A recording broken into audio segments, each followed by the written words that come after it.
Kayu hidup dan kayu mati. Inilah salah satu perkataan dari Tuhan Yesus yang terkadang sulit untuk dimengerti. Jadi saat Tuhan Yesus akan disalibkan, dia ditangisi oleh perempuan-perempuan Yerusalem. Mereka meratapi Yesus saat itu. Dan kemudian Yesus berkata demikian kepada mereka.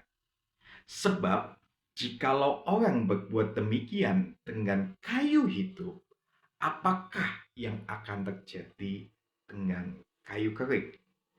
Lukas 23 ayat 31. Kalau kita melihat di dalam terjemahan King James Version, mungkin bisa lebih memahami sedikit karena dikatakan di situ green tree atau pohon hijau, atau bisa kita sebut juga pohon yang masih hidup.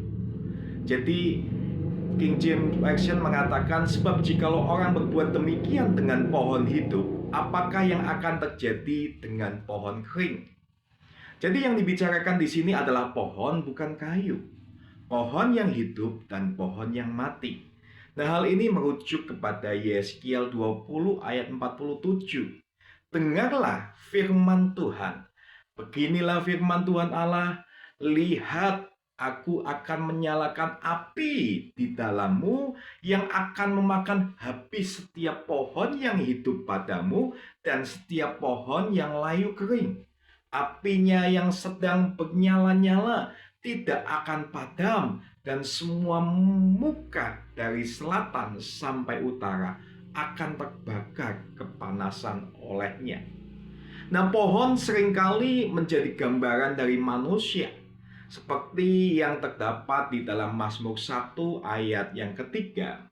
Pohon yang hidup menunjuk kepada orang yang benar. Dalam hal ini menunjuk kepada Yesus. Sedangkan pohon yang kering menunjuk kepada mereka yang tidak percaya kepada Tuhan, Bapak Ibu Saudara. Perkataan Yesus di dalam Lukas 23 ayat yang ke-31 sebenarnya sedang menjelaskan perihal apa yang akan diperbuat oleh tentara-tentara Romawi jika tentara Romawi melakukan kekerasan dan aniaya terhadap Yesus yang digambarkan sebagai pohon yang hidup. Tentu tentara Romawi juga tidak akan segan-segan melakukan kekerasan terhadap bangsa Yahudi, bahkan lebih keras lagi. Dan apa yang Yesus maksudkan ini sungguh terjadi pada tahun 70 Masehi ketika Jenderal Titus dari Roma menghancurkan bait suci yang kedua. Jadi dari hal ini kita mau belajar bahwa Tuhan Yesus yang berlaku benar saja, yang menggambarkan pohon yang hidup, bisa diperlakukan seperti itu. Apalagi kalau orang yang tidak melakukan kebenaran dalam hidupnya.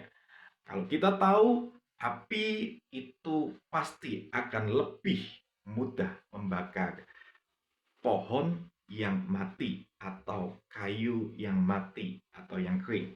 Jadi saat ini hiduplah kita di dalam kebenaran seperti Tuhan Yesus. Terima kasih, Tuhan Yesus memberkati.